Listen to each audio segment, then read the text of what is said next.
রাধে রাধে বন্ধুরা, কেমন আছো সকলে? আশা করি ভালো আছো, সুস্থ আছো।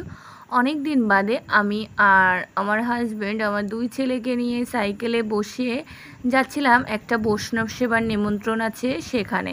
কিন্তু এটা একটু গ্রামের দিকে, খুব সুন্দর। মানে আজকে ফার্স্ট টাইম আমি এই দিকটাতে যাচ্ছি। এত সুন্দর, চারিপাশে শুধু সবুজ আর সবুজ। তো দেখো, আমার হাজবেন্ড আমার বড় ছেলেকে নিয়ে যাচ্ছে আর আমি আমার ছোট ছেলেকে নিয়ে শাড়ি পরে সুন্দর করে একটু সাজুগুজু করে তিলক কেটে চলে যাচ্ছিলাম বৈষ্ণব সেবাই। তো এখন কিন্তু অনেকটাই দেরি হয়ে গিয়েছে আমাদের যেতে, কারণ তোমাদের দাদা ভাই অনেক লেট করে কাজের থেকে বাড়িতে এসেছে। 3:30 নাগাদ আমরা যাচ্ছি।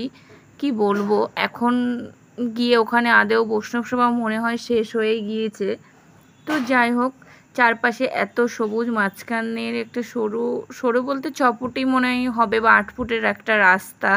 সেই রাস্তা দিয়ে, রাস্তাটা বেশি একটা ভালো ছিল না, একটু কেমন মানে এই দেখে তোমরা বুঝতেই পারছো আমার মানে মনে পড়ছে না একরকম রাস্তা।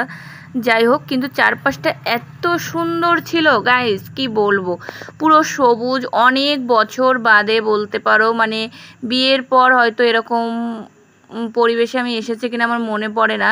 কিন্তু আজকে আমার সত্যি এই মাঝখানের এই রাস্তাটা দিয়ে সাইকেল চালিয়ে যখন যাচ্ছিলাম, তখন আমার বাড়ির কথা খুব মনে পড়ছিল। কারণ আমার বাবার বাড়ি গ্রামে, এরকম চারপাশে সবুজ, গরু, গাছপালা, মাঠ ঘাট সব কিছুই একটা সময় ছোটোবেলা ভীষণ পরিমাণে উপভোগ করেছি।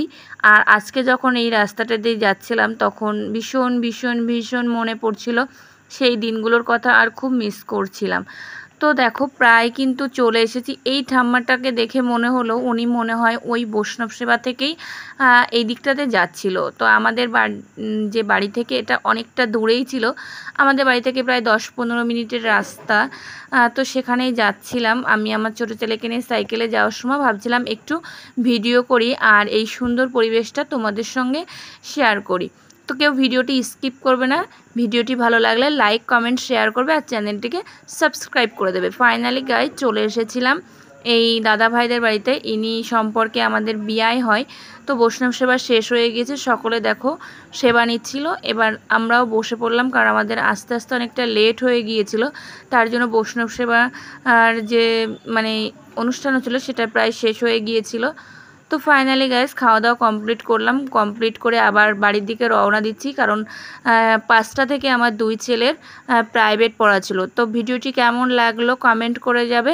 ভিডিওটি ভালো লাগলে লাইক কমেন্ট আর শেয়ার করবে। সকলে ভালো থাকবে, সুস্থ থাকবে। পরিবেশটা এত সুন্দর, আমার কিন্তু ভীষণ ভালো লাগছিল। চারপাশে গাছপালা, সবুজ অরণ্যে একটা সুন্দর মনোরম পরিবেশ।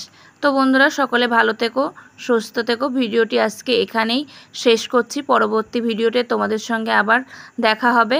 আমার ছোট ছেলে এখনকার মতো বায়না পাপার সঙ্গে সে বাড়ি দেবে। সকলকে টাটা, বাই বাই, সি ইউ।